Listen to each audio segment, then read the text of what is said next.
नमस्कार मित्रांनो तमिळनाडूमध्ये इतिहास घडला।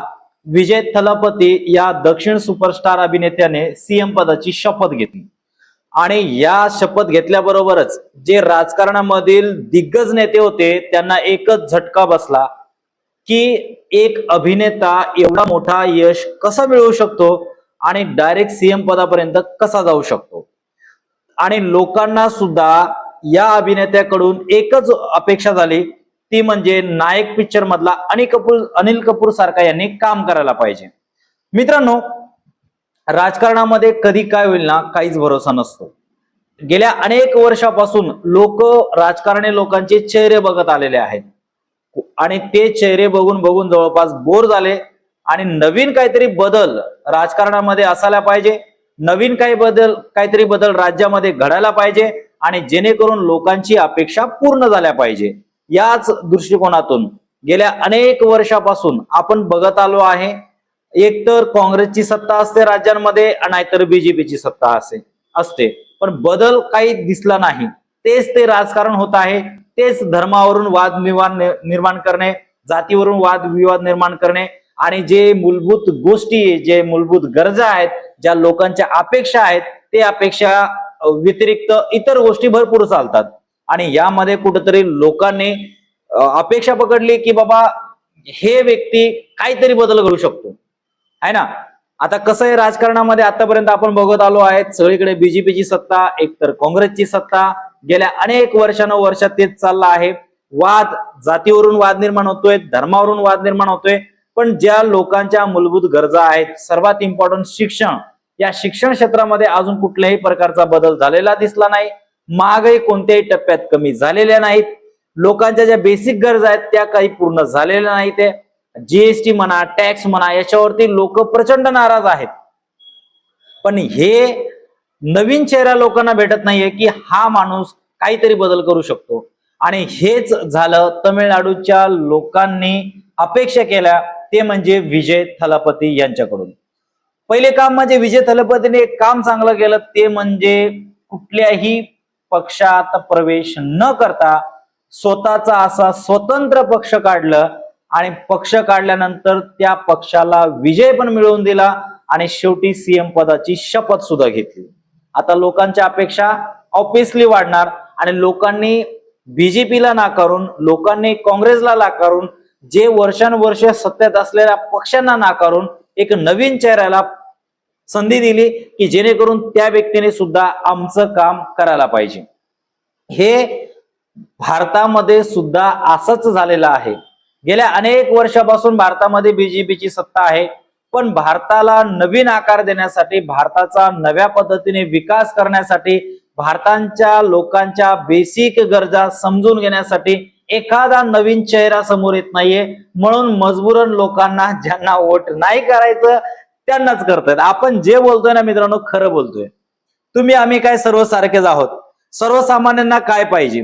सर्वसामान्यांना वादविवाद नकोय, सर्वसामान्यांना महागाई कमी पाहिजे, शिक्षण क्षेत्रामध्ये खुली सूट पाहिजे किंवा शिक्षण क्षेत्रामध्ये बदल झालेला पाहिजे। कारण आज आपण बघतोय एक पहिलं बालवाडीचं शिक्षण सुद्धा एवढं महाग झालेलं आहे की पूर्वी जर आपण बघितलं, जे मुलं MBA करतायत, जे मुलं आरोग्य विभागामध्ये आहेत, म्हणजे डॉक्टर वगैरे करतायत, डॉक्टरी वगैरे करतायत, इंजिनिअरिंग करतायत, त्यांची तेवढी फी नव्हती, तेवढी फी एका बालवाडीत जाणाऱ्या मुलाची आहे।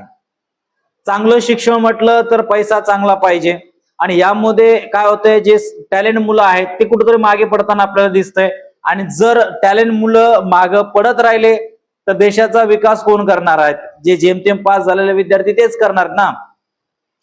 म्हणजेच कुठेतरी शिक्षण क्षेत्रामध्ये बदल झालेला पाहिजे, महागाईवरती कुठेतरी अंकुश लागायला पाहिजे। आपण आज बघतोय महागाईने उच्चांक गाठलेला आहे, पण याच्या विरुद्ध कोणाला बोलायची संधी नाहीये। काँग्रेस पक्ष असो का बीजेपीचा पक्ष असो, महत्वाचं शिक्षण क्षेत्रावरती कोणी बोलत नाही, त्याच्यानंतर महागाईवरती कोणी बोलत नाही। जो आपण सर्वसामान्य व्यक्ती टॅक्स देतोय त्या टॅक्स वरती कोणाला बोलायला तयार नाहीये, ज्या व्यक्तींचा बेसिक गरजा आहे त्याच्यावरती कोणाला बोलायला वेळ नाहीये किंवा त्याच्यावरती बोलून कोणी निवडून येतच नाहीये। जो तो येतोय जातीवाद, जो तो येतोय धर्मवाद, याच्यावरच निवडणुका चालू आहे।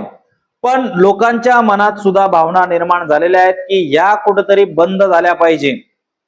गेल्या अनेक वर्षापासून तेच चालू आहे, ते कुठेतरी बदल झाला पाहिजे आणि ते बदल विजय थलापती घडून आणणार असं दक्षिण भागामध्ये त्यांना वाटतंय आणि म्हणूनच तामिळनाडूमध्ये त्यांना एक संधी मिळालेली आहे.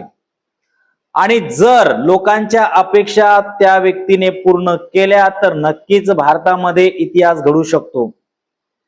जे खरोखर मेहनती लोक आहेत, जे लोकांसाठी काहीतरी करण्याची इच्छा आहे, ते लोक पुढे यायला कमी करणार नाही आणि त्या व्यक्तीने जर पुढाकार घेतल्या तर इतर राज्यामध्ये सुद्धा बदल होताना आपल्याला दिसणार. कारण आपण गेल्या अनेक वर्षापासून तेच बघतोय, घराण्याशाही पद्धतच चालू आहे. बाप खासदार, बेटा आमदार, त्याचा मुलगा आमदार, सरळ तेच चालू आहे, सरळ सरळ. आणि लोक मजबूरन त्यांना वोटिंगच करतायत. पण ज्यावेळेस एखादा चेहरा लोकांसमोर येईल आणि त्या चेहऱ्याकडून काहीतरी अपेक्षा असेल की नाही, हा व्यक्ती बदल घडू शकतो, हा व्यक्ती राजकारणामध्ये बदल घडू शकतो, हा व्यक्ती सर्व ठिकाणी बदल घडू शकतो आणि त्यामुळे त्या व्यक्तीला नक्की संधी मिळणार. आपल्या राज्यामध्ये देखील स्थानिक पक्ष आहेत, पण स्थानिक पक्ष सुद्धा जे महत्वाचे मुद्दे आहेत त्या मुद्द्यांवरती चर्चाच होत नाही. आपण सर्वजण बघतोय बेसिक मुद्द्यांवरती चर्चा होत नाही आणि चर्चा भलतीच होते. आता बघताय तुम्ही काय काय नवीन बघायला भेटतंय तुम्हाला राजकारणामध्ये. तर बघूयात आता विजय थलापती लोकांची अपेक्षा पूर्ण करतात का, की जे राजकारण पहिले करत आलेले आहेत त्याच पद्धतीने राजकारण करतात. नक्कीच बदल होईल अशी मला तरी अपेक्षा आहे. तुम्हाला काय वाटतं कमेंट बॉक्स मध्ये कळवा. आणि अशाच पद्धतीने आपल्या महाराष्ट्रात देखील भूकंप झाला पाहिजे का, आणि जर भूकंप झालाच तर ते नेमका कोणी घडून आलेला पाहिजे, कोणत्या व्यक्तीकडून तुम्हाला अशी अपेक्षा आहे ते सुद्धा कमेंट बॉक्स मध्ये नक्कीच कळवा. कारण जसं मी बोर झालेलो आहे दरवर्षी एकच चेहरा बघून, तसं तुम्ही देखील नक्कीच बोर झाला असाल आणि तुम्हाला सुद्धा वाटतंय की बदल व्हायला पाहिजे, शिक्षण क्षेत्रामध्ये बदल व्हायला पाहिजे, कुठेतरी महागाई कमी झाली पाहिजे आणि सर्व जे शिकलेले सुशिक्षित लोक आहेत, जे बेरोजगार आहेत त्यांना कुठेतरी रोजगार उपलब्ध झाला पाहिजे. या गोष्टींमध्ये बदल झाला पाहिजे आणि ही गोष्ट मी सुद्धा वाट बघतोय की या गोष्टीमध्ये ज्या पद्धतीने आता तामिळनाडूमध्ये बदल होईल त्याच पद्धतीने आपल्या महाराष्ट्रात देखील बदल झाला पाहिजे.